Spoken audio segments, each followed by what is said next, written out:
자, 2월 9일 증시 마감 시황 및 전략 영상 시작하겠습니다. 먼저 금일 수급 보시겠습니다.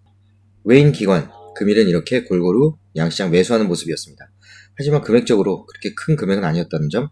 자, 개인은 외인 기관 이렇게 사니까 매도하였는데요. 특히 최근에 수급 흐름에서 외인의 선물 매수세가 눈에 띄는 모양새입니다. 자, 금일 지수 차트 흐름 좀 보시겠습니다. 먼저 코스피 흐름입니다. 결국 종가는 시가를 약간 하회하긴 했는데요. 상승 마감입니다. 외인의 수급 차트, 파란 실선을 보시면 처음부터 끝까지 이렇게 매수폭을 확대해 나가는 모습 보실 수 있는데요. 그럼에도 불구하고 이렇게 코스피가 지수 상승폭을 크게 확대하지 못했던 점은 외인과 기관의 매수 금액이 적었던 부분도 있지만 외인 같은 경우에 이렇게 매수폭을 늘려감에도 저가 매수에 주력했다는 말씀드리고 싶습니다. 자, 그리고 코스닥 지수를 보시겠습니다. 금일 시가를 찍고 결국 고가 마무리하였는데요.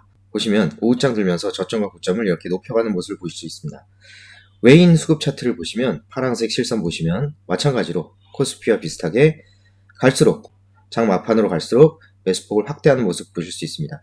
하지만 코스닥 같은 경우에는 외인이 장 초반에 매도하는 듯도 보였다는 점. 외인이 요즘에 변화무쌍하죠.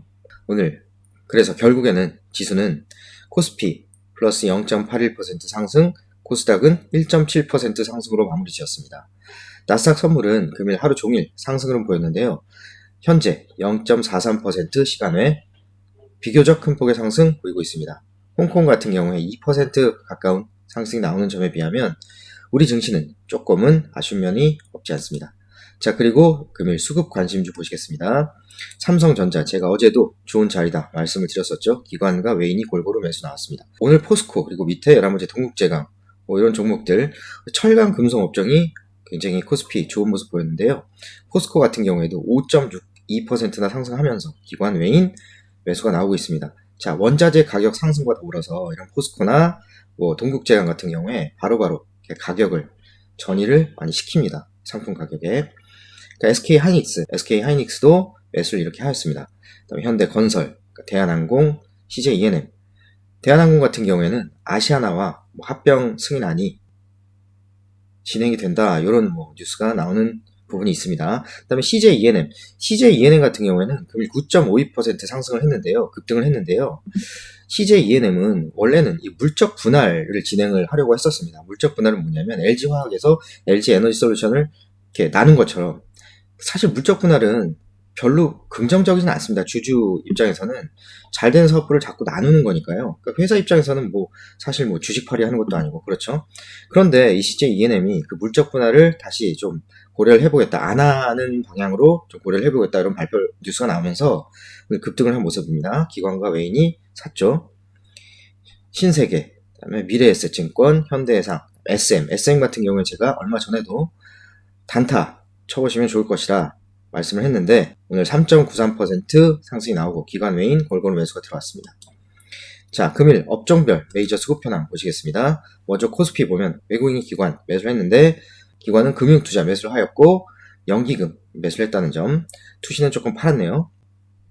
자, 기관 같은 경우에는 대형 휴지로 담았고 전기전자 800억 넘게 담고, 그 다음에 금융업도 343억 담았습니다. 제조업 제일 많이 담았네요. 1193억.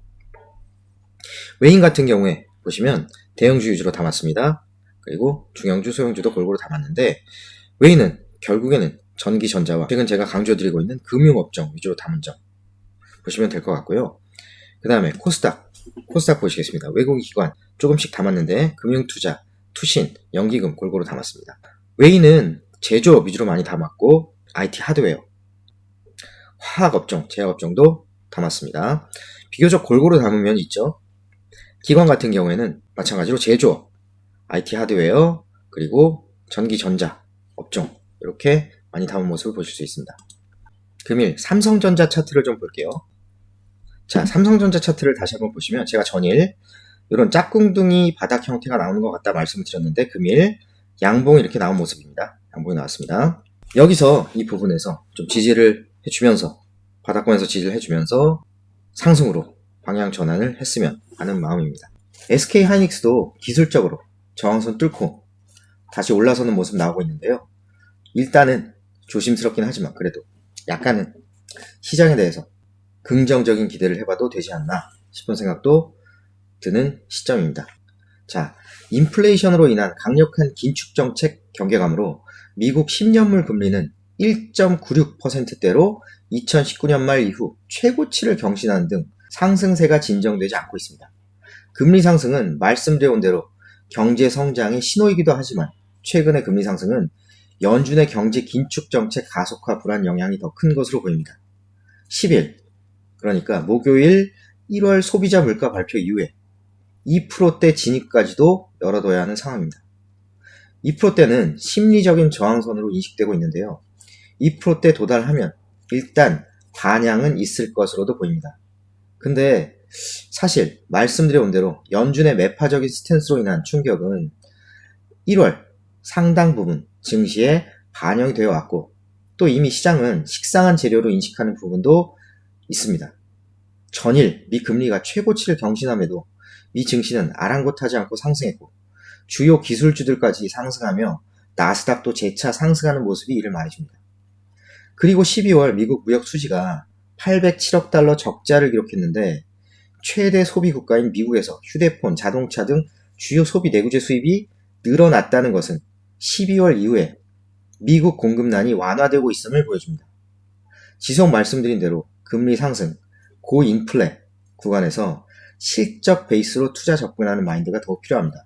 다만 최근 러시아와 우크라이나 간의 지정학적 리스크, 다시금 불거지고 있는 미중 갈등 관련 소식들은 조금 주의할 필요가 있어 보입니다. 주요 기업들의 실적 기대감이 지속되는 점, 그리하여 금리 상승에도 불구 주가는 오르고 있다는 점, 팩트셋의 발표에서도 보듯이 지금까지 미국 300개 가량의 S&P 500 지수 상장 기업이 실적이 발표됐는데 이 중 77%가 예상치를 웃도는 순이익을 발표했고 75%는 예상치를 웃도는 매출을 발표한 것으로 알려진 바, 결국 주가는 주식시장은 기업의 실적을 따라간다는 점을 명심하시기 바라겠습니다. 금일 시황과 향후 시장 전략 여기서 마치겠습니다. 감사합니다.